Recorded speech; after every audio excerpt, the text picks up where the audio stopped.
Hello, everybody, and welcome. I am participating in a contest. This is Hanna's channel, the Omaha Introvert, and this is 500 subscriptions. Congratulations on 500, and in such a short time, that's quite a remarkable feat. So here's the 500 more. The rules of the contest, there are 4 questions, and the first one is, where do you live? I live in Wichita, Kansas. Second question is, what is the best sounding album you've heard? Something that makes the speakers just kind of pop out at you. I thought about this for quite a while. Came up with 3. Sting did an album called Nothing Like the Sun, which I thought was very crisp and clean and beautiful, like a glass of champagne. And then was Dire Straits' Brothers in Arms, which was very meticulously engineered. But I had to make a tough decision, and I decided to go back a little bit and pick a Led Zeppelin album, which kind of was a little bit under the radar. Led Zeppelin 1, 2, 4, and Physical Graffiti are amongst the best albums. And then the album I didn't really hate, but I didn't really love, but I've gotten to like better because of this reissue, and that would be Houses of the Holy. This box set I recently got that's been remastered helps me realize what an insanely beautiful remastering this is and how clean it is. There are 8 songs, and I think they're in perfect order. You got the opening drum riffs to Jamaica, the swirling beauty, which is Dancing Days, and the enigmatically beautiful The Ocean make this one of my favorite, getting to be one of my favorite Led Zeppelin albums. And this box set contains 2 albums, a great booklet, and 2 CDs. Once again, I can't stress enough how wonderfully mastered they are. Third question, what decade or era of music do you like the least? I'm going to pick the word era because from 2002 onward, I just lost interest in music.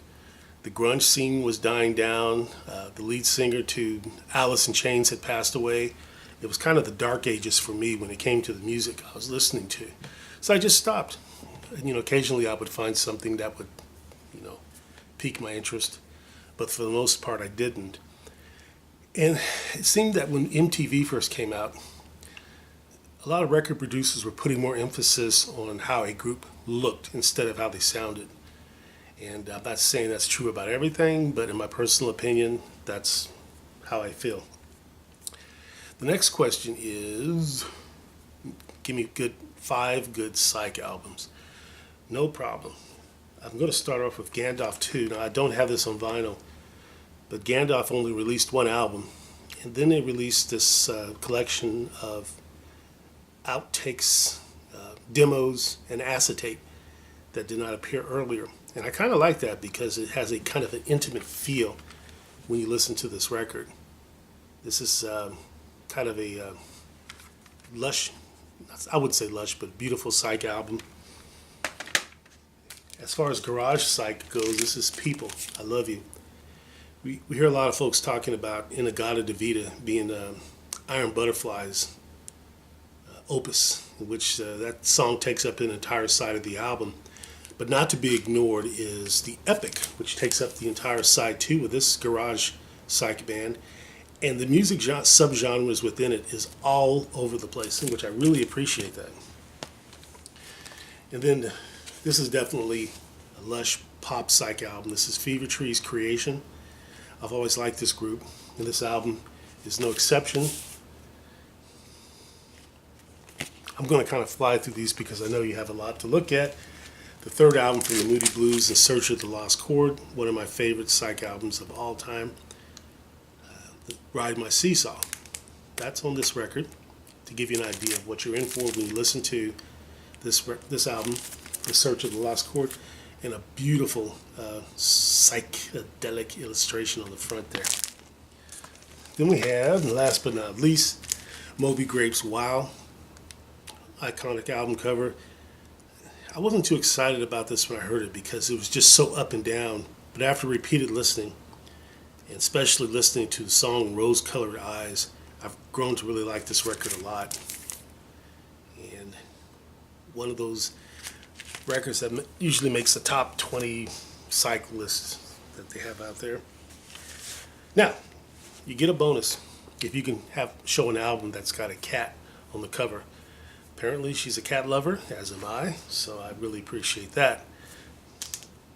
This is Cat Stevens' Mona Bone Jack-On, and there's a cat on the cover.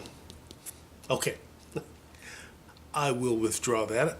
I just thought I'd be clever, so I'm not going to enter that, but I didn't have any records that had cats on the cover. I just looked everywhere and just could not find anything. Okay, well, that should do it for the contest. Here's the 500 more. Before you go, I do want to show you this little drawing I did of a gloomy Gus of a kitty cat. But I'm a cat person too. And one of these days when I retire, I'm going to get a couple of felines and let them run around the house. All right, well, congratulations on 500 subs, and good luck to all of you who enter. And as I like to say, love you all. Bye.